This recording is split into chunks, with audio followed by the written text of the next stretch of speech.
You know, it's got to take a while to get you all served coffee. But it works pretty good, and they get it, and they get back, and we always like to be out of here by 4:15 in the afternoon if we can. Okay, all of you out in television, come and see us sometime. We have a great time on these Wednesday afternoons, and again, we just always like to remind you that we're so appreciative of all your prayers and your financial help, your encouraging letters. My goodness, how we love our mail time. Okay, we're going to go right on with our theme that we're showing the attributes of this physical, political, earthly kingdom over which Christ is going to rule and reign, and all these Old Testament promises will finally become a reality. This isn't just pie in the sky. This is going to happen, because it's the Word of God. All right, we're going to jump in at Jeremiah 31 and verse 11. Now, all of these verses are applicable. They're all speaking of this glorious coming time for the nation of Israel. So I'm just sort of hitting the highlights, and in your spare time, read the rest of these chapters. All right, but Jeremiah 31, verse 11. For the Lord hath redeemed Jacob. Now, stop a minute. Will there be any unbelieving Jews going into the kingdom? No. The Lord made it so plain in John chapter 3. When he was speaking to Nicodemus, what did he tell him? Nicodemus, you should know this. No one goeth into the kingdom unless they be born again, or what we call now, I prefer, born from above. So there will be no unbelievers going into this kingdom. It's going to be a kingdom of righteous, and it'll be a righteous government. It's going to be a righteous environment, and we'll be looking at some more of that when we finally get into the New Testament description of these things. But here we have the redeemed of Israel who will be going into the kingdom. Now, let me just throw some numbers at you. We know from Zechariah chapter 8 that oh, these guys are waiting to turn the vote, aren't they? Okay, just a minute. We know that from Zechariah chapter 8 that 1/3 of Israel is going to come through the fires of the tribulation and go into the kingdom. 2/3 are going to be lost. All right, Israel today is around 15 million people. 1/3 means 5 million. That's a pretty good chunk of people. That's more than Dallas-Fort Worth put together. All right, that'll be the remnant of Israel going in on the front end. Now then, from all the other nations of the world, there will just be a smattering of survivors who are believers that will go into the kingdom as Gentiles. And that's what you always have to remember. The millennial reign will be primarily Israel's thing. They are going to be the head nation of the nations by virtue of numbers. But all the other nations are going to be represented with a few, and the population, of course, will grow from all directions. All right, so that's what we talk about now then when we speak of the inhabitants of this glorious kingdom. Okay, so now I'm going to start reading in Jeremiah 31, verse 11 again. For the Lord hath redeemed Jacob, or the nation of Israel, and has ransomed him from the hand of him who was stronger than he. Therefore they shall come and sing in the height of Zion, shall flow, that same word that Isaiah used, all the nations shall flow into it. All right, they shall flow together to the goodness of the Lord. Now for wheat and wine and oil, for the young of the flock and of the herd, and their souls shall be as a watered garden. Are you getting the beautiful description here? And they shall not sorrow anymore at all. It's going to be heaven on earth. Now, that's the only way I can put it. It's going to be heaven, but on planet earth for 1,000 years. All right? Verse 13, Then shall the virgin rejoice in the dance, both young men and old together, for I will turn their mourning into joy. I will turn comfort to them and make them rejoice from their sorrow. I will satiate, or I will actually fill the soul of the priest with fatness, and my people shall be satisfied with my goodness, saith the Lord. I'm just going to keep reading for a few more verses. Thus saith the Lord, a voice was heard in Ramah, lamentation and bitter weeping. Rahel weeping for her children, refused to be comforted for her children because they were not. Thus saith the Lord, refrain thy voice from weeping and thine eyes from tears, for thy work shall be rewarded, saith the Lord, and they shall come again from the land of the enemy. In other words, the Jews are going to be coming back from wherever they had been scattered to.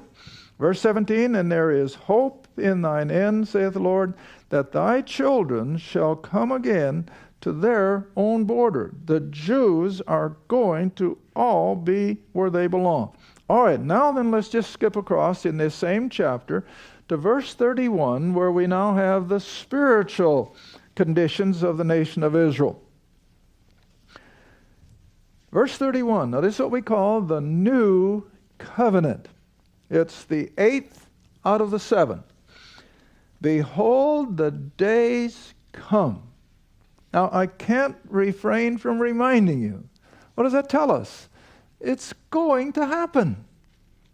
It's going to happen. I don't care how much they scorn or ridicule. You know, Christianity is under attack, like almost not since the Dark Ages. Our media hates us, and they falsely accuse us of everything but the truth. And we're just going to have to learn to live with it, because we're not going to turn them around. All right, but here again, the days come, because God has promised it, saith the Lord, that I will make a new covenant with the house of Israel and the house of Judah. In other words, the whole nation is going to be involved. All the tribes, not just Benjamin and Judah, all of them. Now verse 32.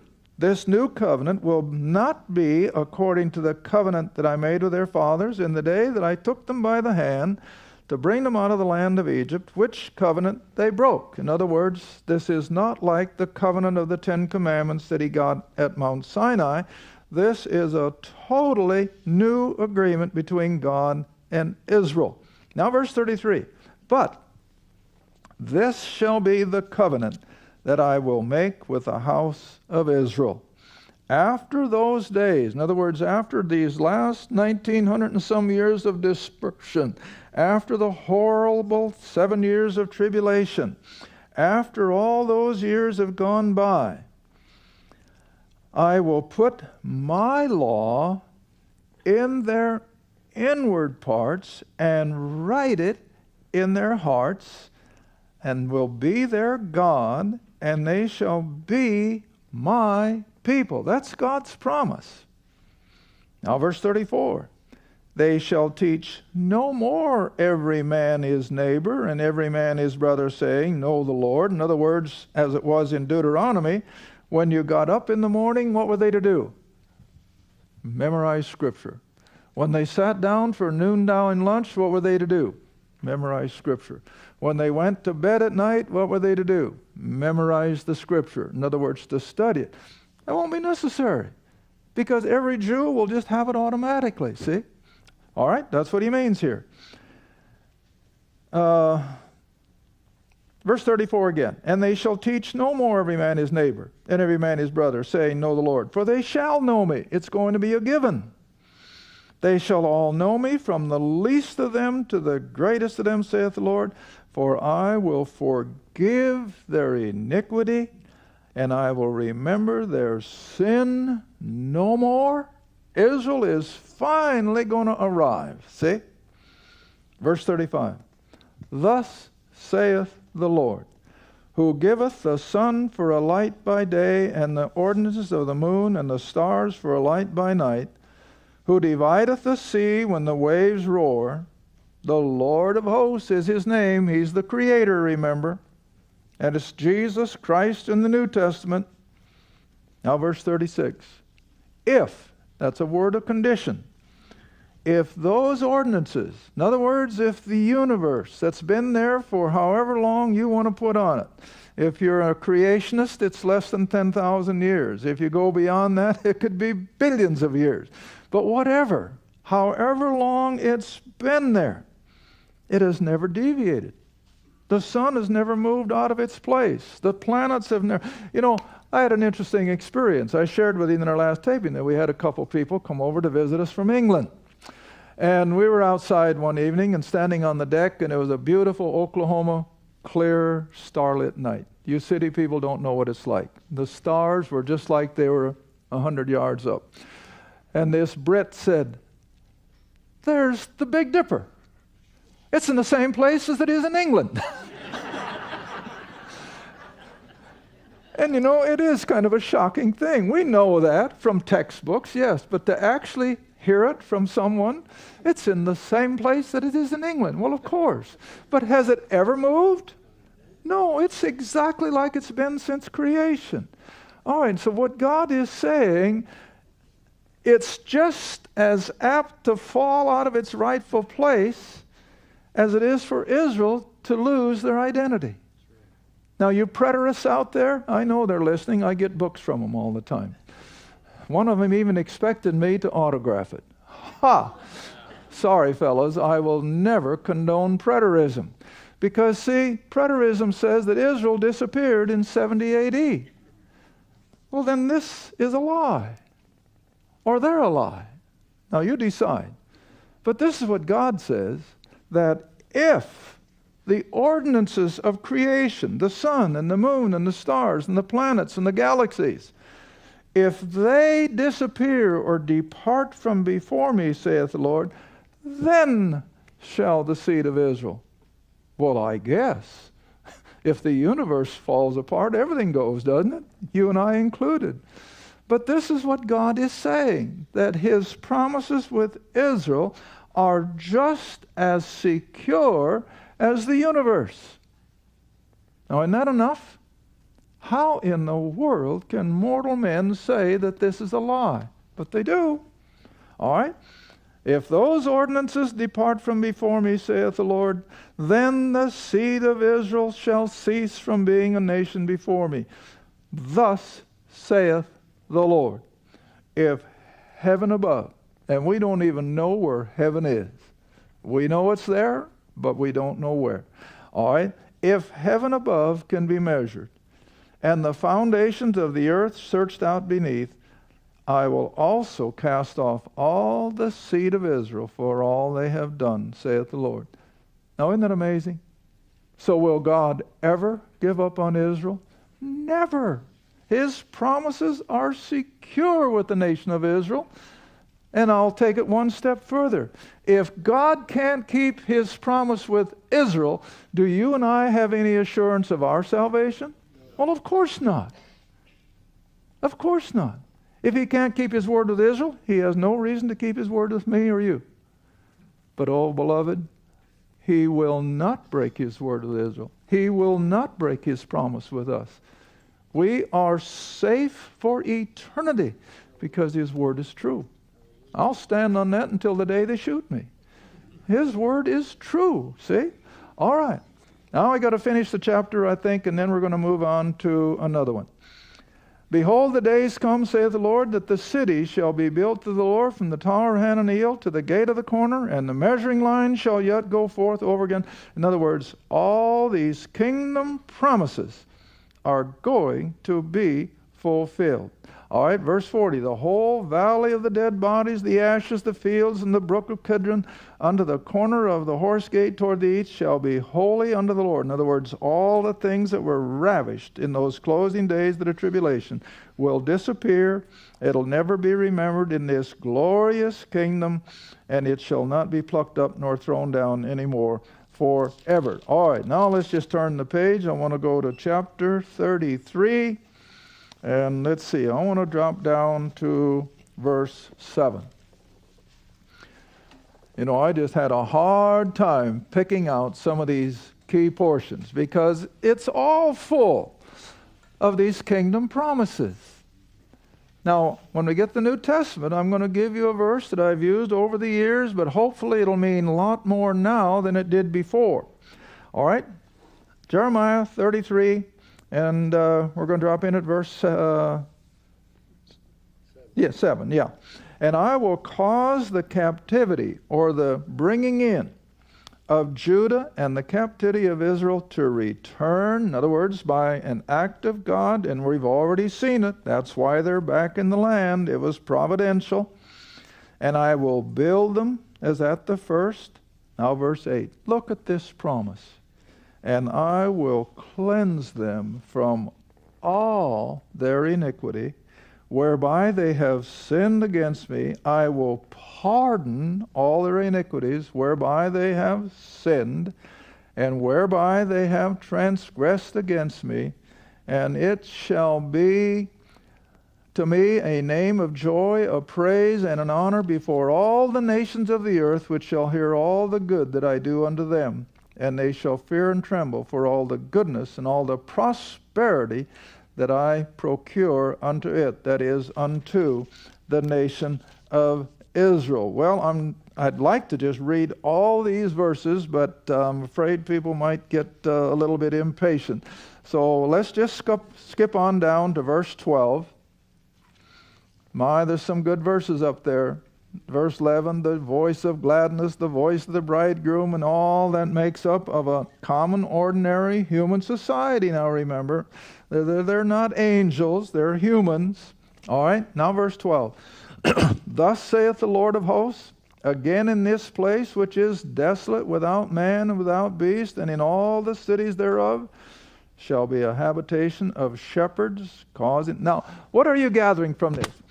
Seemingly, what kind of a society or community will the kingdom be? Agrarian. Have you noticed that? Agrarian. It's not going to be metropolitan. It's not going to be urban. It's going to be agrarian. In other words, there's a verse back there someplace says that every man will sit under his own what? Fig tree. In other words, there'll be orchards. It's going to be agrarian. We're going to have the beauty of the country. Now, I've never been a city dweller. Neither is my little wife. And every time we go through one, we just can't imagine the horror of living in a big city. But you know, when these city dwellers come out and we take them around the ranch, you know what flabbergasts them? Oh, the open space. See? We can go for miles and not meet a car. Well, they just can't imagine that. And but I think that's what the kingdom is going to be. It's going to be so beautiful. There's not going to be that beehive of contracted dwellings and so forth. From the language I get, at least, it's going to be agrarian. Okay, let's move on. Let's see, where was I? Verse 14. Behold, the days come, saith the Lord, that I will perform that good thing which I have promised unto the house of Israel, the house of Judah. In those days and at that time will I cause the branch. See, there's that word again, the term of God the Son in the Old Testament. He's called a branch, whenever you see that with a capital B. All right, I will cause the branch of righteousness to grow up unto David, and he shall execute judgment and righteousness in the land. See, it's not going to be any sin, no wickedness, no immorality. It's going to be glorious. But it's still going to be in a human environment, families, husbands, wives, and children. But no Satan, no death, no curse. All right, verse 16. In those days, that is during these 1,000 years. Now, I better emphasize, the Old Testament does not put us in a time frame. We have to go to the book of Revelation to get that. And that's where we get the 1,000 years. And after the 1,000 years, so on and so forth. So always remember that. The Old Testament does not give us a time frame. All right, reading on. In those days shall Judah be saved, and Jerusalem shall dwell safely. And this is the name wherewith she shall be called, the Lord our righteousness. And again, it's the Hebrew term Sidkenu. Verse 17, for thus saith the Lord, David shall never want a man to sit upon the throne of the house of Israel, neither shall the priests, the Levites, want a man before me to offer burnt offerings, to kindle meat offering, and do sacrifice continually. Now there will be some sacrificial offerings in the kingdom, and that's hard to reconcile, and I, for one, cannot do justice to it, so I just sort of leave it alone. But yes, there will be a certain amount of animal sacrifice. It'll be limited, of course, but it'll be, I think, memorial, much like our communion table. All right, verse 19. The word of the Lord came in Jeremiah, saying, Thus saith the Lord, if you can break my covenant of the day. Now here we come back again to God proving that he will never let go of Israel.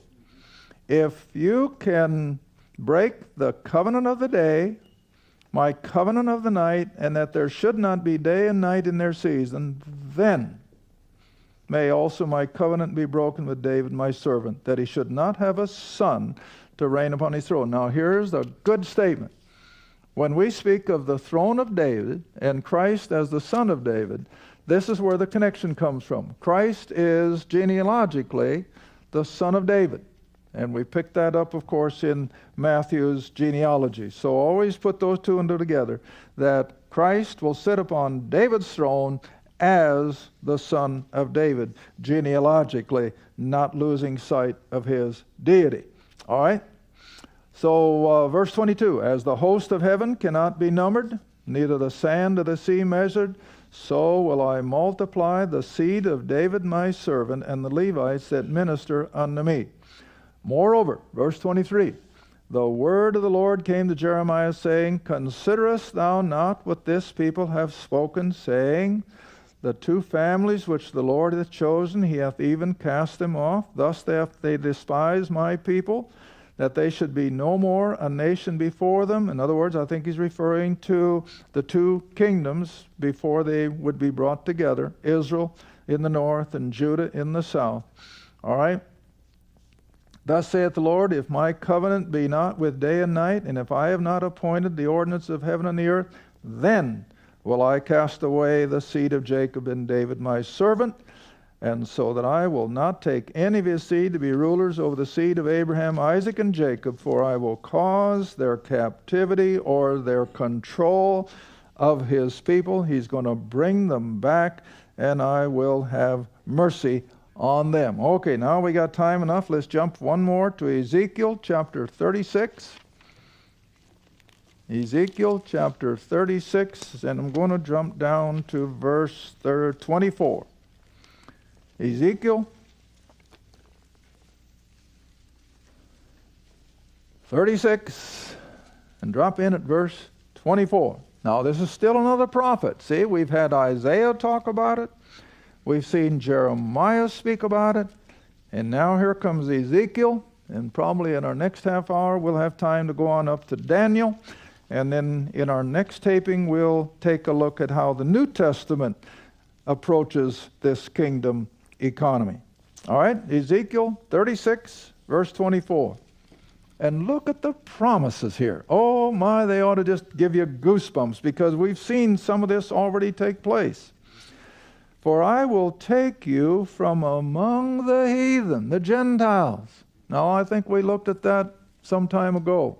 In fact, I think in my seminars in Florida, I started every one of them with the same verse in Matthew 16, that you can discern the signs of the weather, but you can't discern the signs of the times. Isn't that what I was on? Yeah. And what is the major sign of the times for you and I today? The return of Israel to their homeland. That's a sign of the time, because the end time could not even begin until Israel was back in the land. They have to be there, because that's where the Lord is going to return and set up his kingdom. All right, now Ezekiel says the same thing. See, I will take you from among the Gentiles and gather you out of all countries, and I will bring you into your own land. How can anybody deny this? Beyond me, but they do. You know how they deny it? I sent you the book. They claim they're not Jews at all. They're Khazars from the Russian steppes, and that they simply took over the Jewish libraries and synagogues. That's what they do with the scriptures. Yeah, that's what they claim, that these aren't Jews at all. They're imposters. Well, who in the world would want to be an imposter and step into all the hatred that the Jews get? Well, anyway. Verse 25. Then Now, they haven't done it yet. Even though Israel's back in the land, they're not experiencing these spiritual blessings yet. They're still there in unbelief. They're secular. Many of them are even atheist and agnostic. But they're in the land, so the rest will come. Don't worry. Then I will sprinkle clean water upon you, and you shall be clean from all your filthiness and from all your idols. Now, of course, the Babylonian captivity, I think, broke them of idolatry, but nevertheless, it's still in their background. Now, verse 26. A new heart also. Remember what the covenant was? 31:31. I will put it in your heart. You won't have to memorize it every day. It'll be there. It'll be a given. All right. A new heart also will I give you, and a new spirit will I put within you. I will take away the stony heart out of your flesh, and I will give you a heart of flesh. I will put my spirit within you, cause you to walk in my statutes, and you shall keep my judgments or my ordinances or my government, and you will do them. You shall dwell in the land that I gave to your fathers. You shall be, what's the pronoun? My people. Now, do you remember in Israel's past, when Israel was out in rank unbelief and the prophet or whoever it was that was writing, what would God tell them to call them? Your people. He wouldn't claim them. But see, the day is coming when once again God will say, my people. See what a difference that makes? To Moses, he said, they're your people. To Daniel, he said, your people. But the day is coming, that's why the pronoun is so important here. The day is coming when you shall be, verse 28, my people, and I will be your God. I will also save you from your uncleannesses. I will call for the corn and will increase it and lay no famine upon you. In other words, if we get time, we get to Amos yet this afternoon. I don't know if we'll make it or not. But what does Amos speak of? That the reaper will follow the planter, and the planter will follow the reaper. In other words, it's going to be continuous production of food and fiber with no opposition from insects or weeds or thorns. It'll be easy, no sweat of the face. So that's why it's maintained. I think it's going to be an agrarian economy. Okay, reading on. Verse 30. Wow, we're at the end. Thank you for watching Through the Bible with Les Feldick.